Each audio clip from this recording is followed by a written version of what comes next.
Welcome back to the Sports Beat KC podcast. This is Jesse Newell, KU beat reporter for the Kansas City Star. We have a special edition this week. On the phone with me is going to be Kenny Gregory, former KU basketball player under Roy Williams in the late 90s and early 2000s. We're going to talk about some Roy Williams memories, some expectations at KU, what he's doing now, and then his return to Lawrence this week for the Rock Chalk Roundball Classic. So hope you enjoy this interview with Kenny Gregory coming up right now. Excited to have a special guest on here, Kenny Gregory, former KU basketball player. Kenny, how you doing? I'm doing great. How about yourself? Doing great, and I appreciate you taking the time to talk to us. First off, before we get started, you're coming back for the Rock Chalk Roundball Classic here in Lawrence on Thursday, one of the charity events that Brian Haney runs. Just what made your decision to come back here to Lawrence and be a part of this year? For one, it's always good to. I haven't been back very many times. It's good to, step foot back in Lawrence, my old stomping grounds. But more importantly, just anything that's, for a good cause, to raise awareness, anything for the kids to come out and, raise money for, their ailments. So definitely a good opportunity to come and give back. As former athletes, you always look for opportunities to light up someone's day and try to give back whenever you can. So if it's for a good cause, it's always worth it. I say, did Brian contact you, and what was his selling pitch to you to get you back to Lawrence? It wasn't really a pitch. He just, I talked to him, and he explained, what was going on and what the cause was for, and from there, I was pretty much sold. It didn't really take much, pulling very many teeth. It was kind of an easy decision to make. Once he gave me the offer, and I look forward to it. And it was an easy sale, real easy sale. Yeah, for those that don't know, at Free State High School on Thursday this week, $10 per ticket. A bunch of former KU athletes are coming back, around 45, I think it is. And, $10 a ticket helps out 3 different people with pediatric cancer and trying to help out money for a good cause. So Kenny's going to be back for that. But I do have to ask you, Kenny, when was the last time you were in Lawrence? I came back 2014. Okay.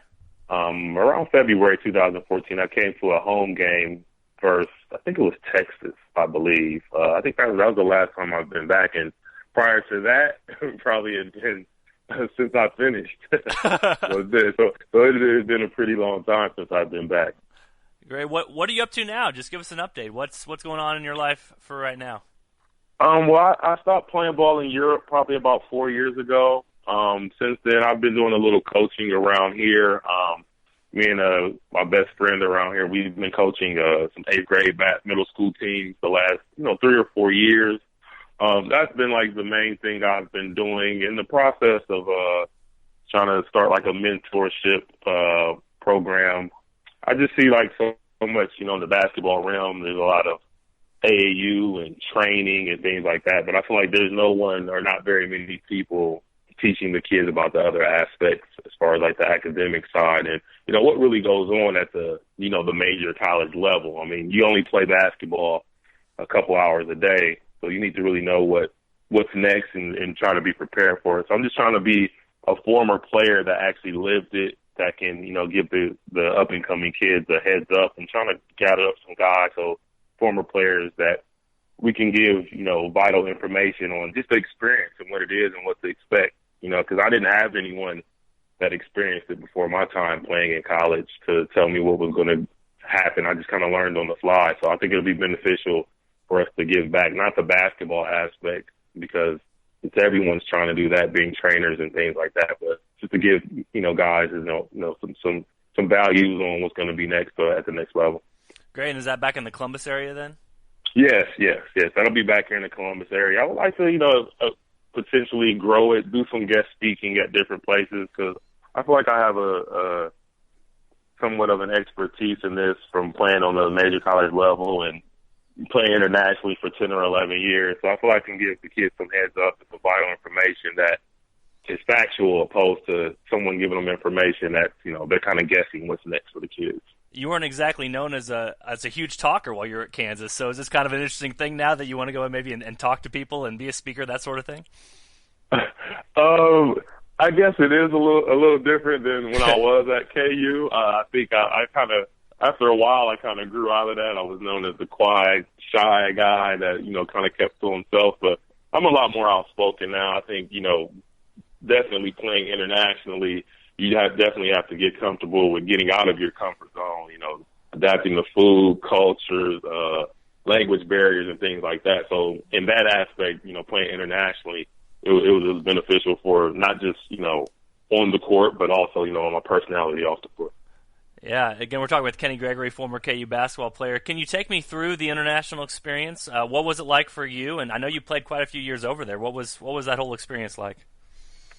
For me, it was good. I can say that it's probably not for everyone because, like, I was just telling my dad yesterday when we were talking about it. I was saying, you only play basketball 2 hours a day. What are you going to do the other 22 hours? So you have to be pretty open-minded as far as, like I just said a second ago, trying different foods, culture, custom lifestyle, different things that, that will take you out of your comfort zone that are just different from being in America. So for me, it was a great experience because I just looked at it as what I was really there for. And for me to extend my basketball career, that was the most important thing for me. So any adjustments I had to make outside of that, I felt like they were worth it. I was reading some of these draft measurements you had. There's a big deal with the NBA Combine, the Draft Combine. Now they measure hand size and basically everything out there. And still looking at some of your numbers, the 40-inch vertical leap with no help, just kind of a standing vertical leap, and then I think 45.5 inches from the running vertical leap. I mean, just take me back to the Draft Combine when you were there and kind of those numbers that you put up. And did you expect at that point that you'd get an NBA shot?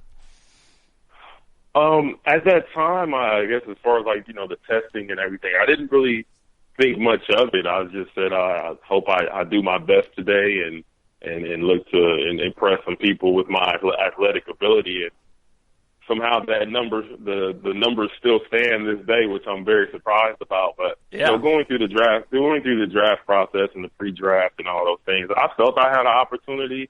Of course, I'm very honest with myself, and I know I had definitely some flaws and things that I probably could have paid more attention to or probably needed to work on at that time.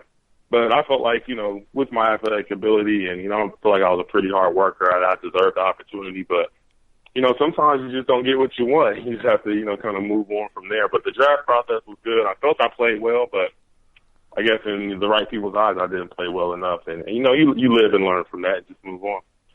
Yeah, let's go back to your KU days. Obviously, a lot of people listening to this podcast are very interested in that. And, I know you talked a lot about expectations that you had at KU, coming in with, McDonald's All-American and the dunk contest and all those sorts of things. I mean, was that always something that you kind of felt like you did have high expectations from the moment you'd stepped on campus in Lawrence?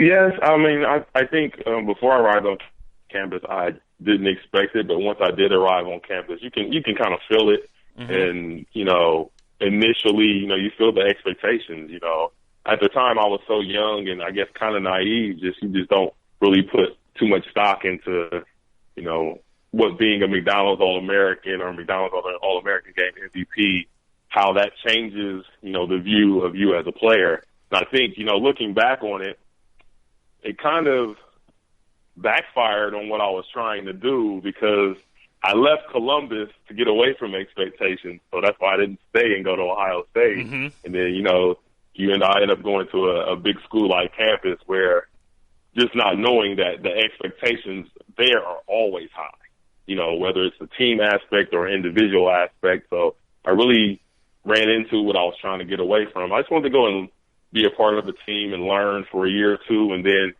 learn the ropes and then step into the spotlight. But, once you're a McDonald's All-American and you're perceived as pretty athletic, I think the expectation level will go a lot higher. And I think maybe just at a young age, I wasn't totally prepared for that. But, it's just part of the process, and you just have to, look back on it and try to enjoy the good times. Yeah, when we're talking expectations here, what did you go through? I guess what are some of the things that when you arrive at Kansas as a freshman that happen that make you realize, oh yeah, like you said, this is kind of high expectations no matter what every year this year in Kansas? I think after a while, when you get there, one of the first things that dawned on me is that, like, as far as athletically, we're the only thing in the state. There's no other professional teams as a distraction. It's kind of like KU, people are born into being KU fans, and you realize that once you get there that, KU basketball is the focal point. And, you're not like in Ohio where we have the Cavs and the Indians and the Reds, and it's like a distraction, so the attention is spread out. And then you just realize that you're on a different level. It's not playing at like a smaller school. Like 20 wins isn't going to cut it. Uh-huh. You start to learn that. You start to learn that pretty fast. And, as a young kid, you start to feel that pressure at times. Not that you cave to it, but it's there. What was your recruitment like to KU? It was good. I think KU started recruiting me maybe towards the end of my junior year. I remember Coach Neil Doherty used to always show up to my games somehow, no matter where I was playing at. He would show up to my games, and I added KU as far as my list of what schools I wanted to go visit. And once I made it to late night, I think KU was my last visit. And once I made it to late night, it was just over. I knew immediately. I made a call home to my AAU coach that evening, and like, Coach, I know where I want to go after experiencing late night. So it was a pretty easy decision once I got on campus. Any memories that you still have of late night? What do you remember about it? Just the skits. That was kind of odd to me, and it was just different. It was like you watch, late night, with other schools, and it's like they just have scrimmage, a little impromptu dunk contest. But I felt like, with KU, they put like a little spin, a little twist on it. So just so everybody could get a sight of, the players outside of basketball, like doing something outside of their comfort zone, dancing and, just having fun and just showing their personality as opposed to the 2 hours everybody gets to see, in game time. Again, we're talking with Kenny Gregory, former KU basketball player.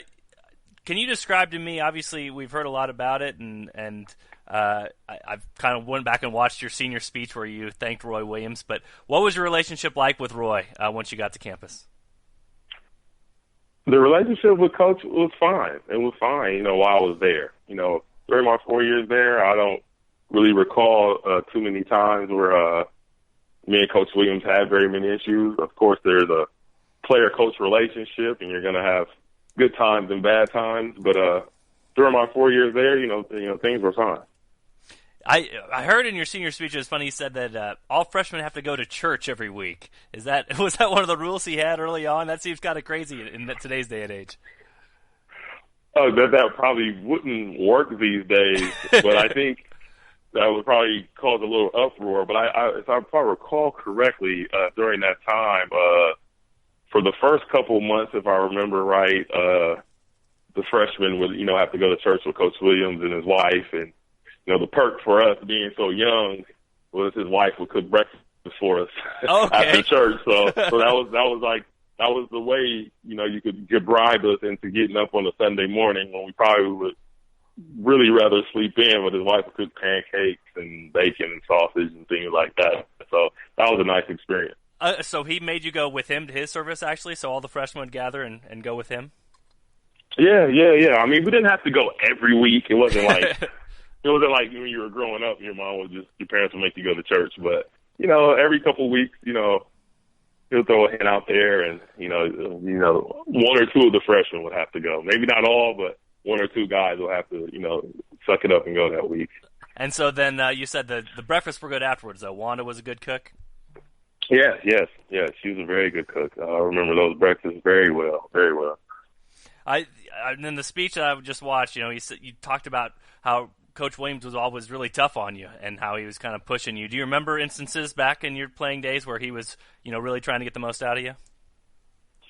Yeah. I mean, I learned a long time ago, even before I arrived at KU, that, as long as the coaches are on you and yelling at you, that means they still care. So as a player, you have to always look at that as a good sign. I tell that to the young kids I coach now. Once I stop yelling, that means I've kind of may have possibly given up on you, not as a person, but as a player. So, for me, the yelling and the motivation, those are good things for me. That kind of stuff never bothered me. And I know as a coach, you can't coach every player the same. But, just the pushing and pushing, I always had in the back of my mind. That means he cared and expected more out of it. back in your day, right before you left there, was the first Roy Williams "I'm staying" decision, and he had the offer from North Carolina. Obviously, went to North Carolina and decided to come back to Kansas. And you and Nick both, I think, talked to him right before he left for North Carolina for his visit. Do you remember that visit with Roy and kind of talking with him before he was about to go to North Carolina to decide whether he was going to KU or not, or going to stay at KU or not? I remember it like it was yesterday. I remember me and Nick at some point. I don't know if we talked to him individually or together, but I do remember talking to him. And, the only thing I said to him, because I was going into my senior year, you definitely don't want to play for a new coach your last year. But, I thought I was a little older and a little more mature, and I felt like I couldn't be selfish. If someone offered me my dream job, then I would expect the people around me to accept me taking it. So it would have been disappointing if he would have left, especially it being, going into my last year. But, he got offered his dream job, and him turning it down at that time was actually surprising. And if he would have took it, I definitely would have understood. Do you remember what advice you gave him, or did you meet with him in his office, or what happened with that whole situation? We met in his office, and he was just telling us that he was in the middle of kind of like what he really wanted to do. And I just said, it's your dream job. And go for it. It's like, you're from North Carolina, you coached there before, and I understand your position as well as ours. So if you feel that you need to go for it, then go for it. And I was happy that he didn't. And just a few short years later, he capitalized on that opportunity again and came back around. So I think he was kind of lucky that, his dream job came along to him twice. Kenny, I wanted to ask you, too, obviously you were there with teammates and, guys like Billy Thomas, Bryant Nash, Eric Chenoweth. When I'm asking you about your college days, are there any immediate memories with teammates that immediately come to your mind that you think of when you think back to your college days? I think more of the camaraderie type thing, just the bus rides and, the locker room time or the downtime where you're in the locker room. I remember every day before practice, we would watch Jerry Springer. we would right before we got on the practice floor, we would watch Jerry Springer. That's like some of the things I remember, but more so just like the relationships you build with the guys, because you just spend so much time together. At certain points you get on each other's nerves, but a lot of the guys on the team end up turning in basically to like family because you spend so much time together. So more of the camaraderie things and just the jokes and, just the traveling and, just working hard to try to, reach a common goal.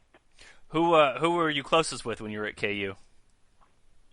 When I was there, I was pretty close with, of course, Drew Gooden, because we were roommates for 2 years. Okay. It's pretty close with Nick Bradford, Terry Nooner, Nick Collison. We were pretty close when I was in school as well. So, I got along with everybody. At some point you always have special moments with a majority of the players on the team, even though there's so many of us. But, I pretty much got along with everybody. Just a few of those, just a few of the guys that I probably spent the most time with off the court. Any funny Drew Gooden stories? He seems like quite a character. What was crazy about living with him?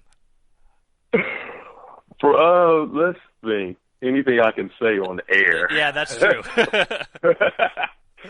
Drew was just energetic. He was just energetic at all times. I think, him arriving on campus, he was so young. I was a junior at the time, and he was like a kid that had just turned 17. So he was just real young, real energetic, always wanting to bounce around. And, by that time, it's going into my third year, I was more into just relax a little bit more. But he was just so energetic and, excited for the moment. And the best thing about him was that he was very confident. I think that really helped him on the court, as his years at KU went on, that, his confidence never wavered. From day one, he had the same level of confidence. And I think over the years, once he became an All-American 2 years later, that was probably the thing that took him over the edge. So Drew's a good guy, and it was pretty entertaining living with him for 2 years. I can only imagine. I would think so. The kind of character and personality he's shown. I asked you about your best memories. Was there a toughest time for you at KU? Can you remember a time that was particularly tough for you? I think early on, I think because I had some back issues like my freshman year, and those kind of lingered, throughout my career. But I think that's one of the moments, or one of the things that occurred that you kind of really have no control over. And, you have some back problems, and once your back goes, that's one of the worst injuries you can have. And, you still have to go out there and perform and play and practice every day. But I think that was one of my lowest periods as far as the injuries that you can still play, but it's still a lingering injury. And some of the other down periods was just our team's not living up to expectations. I think during my period there, we had a great year my first year, and then we had a really good year my last year. But those 2 years in between my sophomore and junior years, I just felt like something never clicked as far as the team goes. And like I said earlier, with the expectations of being, a KU basketball player and the team having high expectations of every year with, being the focal point in the entire state, we just didn't live up to expectations for whatever reason my sophomore and junior year. Typically in the other school you get 23 wins, 25 wins, you're having a successful season, but at KU that just doesn't cut it if you're not, winning conference championships or, competing for conference championships. So I think those 2 years in the middle of my career, as far as the team goes, us not living up to expectations, pretty tough to deal with. Yeah, those expectations too. You talked about being back maybe a couple times since you graduated back in 2014, and then maybe once before that. Did that play a part in not coming back to Lawrence? Maybe feeling that there was left expectations out there, or that wasn't something that you felt like turned out as well as you wanted to? No, it wasn't that. I think initially, you just kind of you live that life for 4 years, and you just kind of want to get away with it. And it was like, I think every summer I would say, I'm going to go back, and then it get postponed another summer. The next thing you know, it's 10 years later. So it was never for me that I was looking back like holding a grudge or anything like that, that the all 4 years didn't go as perfect as you may have wanted it to. But, I think life just happens, Mm-hmm. I think a lot of times as an athlete, KU was a big period of my life, but it's like people, that's what they associate you with, and you try to want to get away from it at times to be known for more than that. And after a while, me traveling the world, playing overseas, traveling in the summer was probably the last thing I wanted to do after being gone 9 or 10 months out of the year. I have to ask you about this because obviously you were known. Another thing at KU was the free throws and some of the struggles you went through there. But I was looking at your international numbers; they looked better. So, were you able to finally figure that out when you were able to go overseas? Not as well as I wanted to, but I feel like I got slightly better. Enough to where they could leave me in the games the whole game. I think I improved in that area. Not drastically, but I improved on it, during my professional days. And that's just something that, I think for me was more of a mental block because it's so weird. I was a 75, 80% shooter in high school, and something happened once I arrived on KU's campus, and it was some type of mental block, and, was never able to shake it while I was there. But I think I improved on it, a little bit, during my playing career. And, I think that was one of the things that enabled me to play internationally for 10 or 11 years, being able to shoot the ball a little better than I did at KU and, things like that. You said as a mental block. What do you think it was, or what was going on when you were shooting them?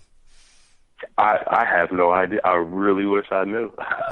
I really wish I knew. I have no idea. I think maybe just being on the stage of, big time college basketball, and I think maybe I missed a few early, and then just had some type of mental block. It definitely was a struggle at times. You try not to let it consume you, but it is, it's not that I didn't work on it. I think if I was a guy that was lazy and didn't work on it, that would be one thing, but I think I was a guy that really put in some time and tried to improve on it, but for whatever reason, it never clicked.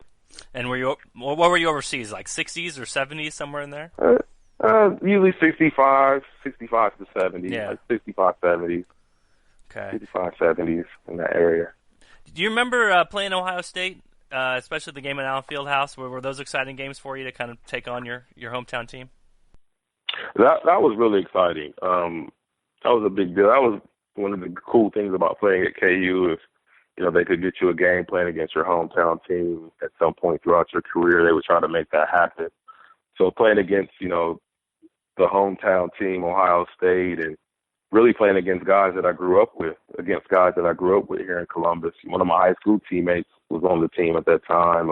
Another high school rival of mine, I was playing against him. So that was a very cool experience, to play Ohio State. I actually played them twice, so to compete against them in Allen Fieldhouse and here in Columbus the following year. A couple years after you left, it seemed like KU went to a little bit more of an up-tempo style that might have been a little bit catered more to your game. Did you kind of notice that after you left and maybe wish that you got to play in a little bit more free-flowing style with the athleticism that you had? Oh, definitely. That was one of probably the first things I noticed a year or two after I left. I was like, man, they're playing a lot faster. They're shooting jumpers in transition and things like that. So it looks really fun. I think we always talked about playing more of an up-tempo style during my 4 years at KU, but for whatever reason, it never happened. But, I was happy for those guys, and I think them changing their tempo and their style, not just because they had, a lot of talented players, but I think that was part of the reason why they ended up making back-to-back Final Fours after I left. Great. A couple of quick fire ones for you, Kenny. We'll get you out of here. I wonder just, how do you look back at your KU career now that you're a few years out? Actually, more than a few years out, I guess. Almost 15 years out. Gosh, time goes so quickly. It really does. What's the question again? Yeah, how do you look back at your KU career now? What do you think of, or how do you look back at it? I think I'll take away from it. I felt like it was a great experience,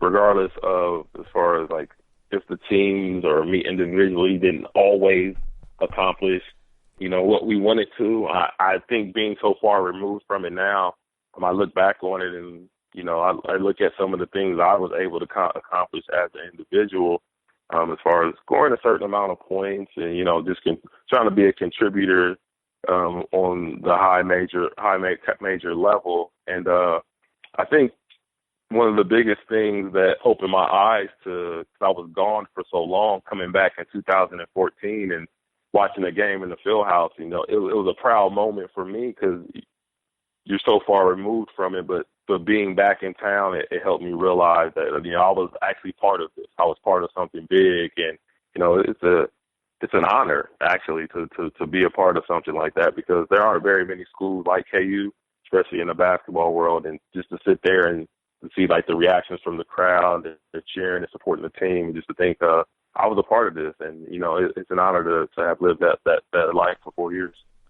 Great. I heard you talking in your senior speech about how you and Jeff Boschee kept joking with each other. You guys didn't want to go to practice. Was that often said between you guys, saying, "Hey, let's rather watch Jerry Springer and not go out there and go through Roy drills again"? Oh man, I think me and Jeff, we had lockers right next to each other. I think we probably had that conversation a million times. I don't think it was that we didn't want to practice, because we know, you have to practice, to improve and get better. But I think, people on the outside, they really only see the 2 hours on TV, and they don't know the other things that, us athletes have to go through on a day-to-day basis. Not that you want anyone to feel sorry for us, but, it's just practice and training, and, you have a full schedule all day, and just like any other job, some days, you just don't want to play basketball. You're just like any other job. Like someone doesn't want to go to work today.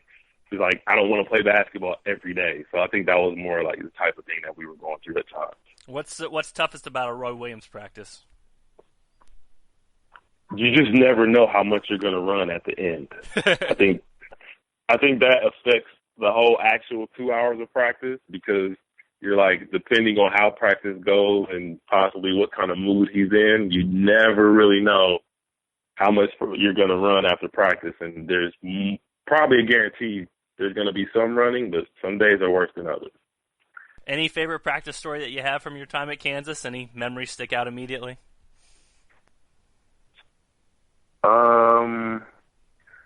I think probably the biggest thing, well, not the biggest thing, but one of the things that stick out is every year we would have a conditioning test at the end of the preseason, and you had to run like 12 very long sprints, and they were always timed. And until you passed your conditioning test, you weren't actually a part of the team. So if you didn't pass it, you have to come back the next day and do it again. If you didn't pass it that day, you have to come back the day after that and do it again. You have to run like 12:33s or something like that. They were all timed. And looking back on it, I feel like we must have been brainwashed at such a young age, because I look back on it, I don't know how I did all that running at those different times. I look back after I finished, I was like, how did I put my body through that? You're just young and naive and excited and happy to be there, and you'll do anything the coach says, and it's just like so much running and all the conditioning things like that. So that definitely sticks out to me. And finally, before I let you go, Kenny, what are you most looking forward to about returning to Lawrence? I just want to get in town. I just want to feel the city a little bit. Most important thing is coming back for the charity event. Is definitely for a good cause. It's always positive, to give back on any level that you can give back. So give the kids to have an outlet for, any issues that them and their families are having. But, for me on a personal level, I'm just excited to get back to KU. I haven't been back very many times. I think this will be maybe my second or third time back in 15 years. So it'll be nice to see some guys, Eric Chenoweth, Billy Thomas, I believe, is supposed to be out there. It'd just be nice to see some guys that I probably haven't seen or talked to in years. So it'll be good to get back and just to be a part of, the KU family for once again. All right, again, the Rock Chalk Roundball Classic, June 16th, which is Thursday at Free State High School. There should be tickets available at the gate, and over 40 former KU athletes, coaches from all over coming, and including Kenny Gregory coming back. But, Kenny, really appreciate your time. Thanks for talking to us. All right, thank you. CJ Moore will be back again with me next week. Again, follow his work. Go to Bleacher Report or follow him on Twitter at CJMooreBR. I'm Jesse Newell. Follow my work at kansascity.com and on Twitter at Jesse Newell. Thanks again for checking out the podcast, and we'll talk to you guys again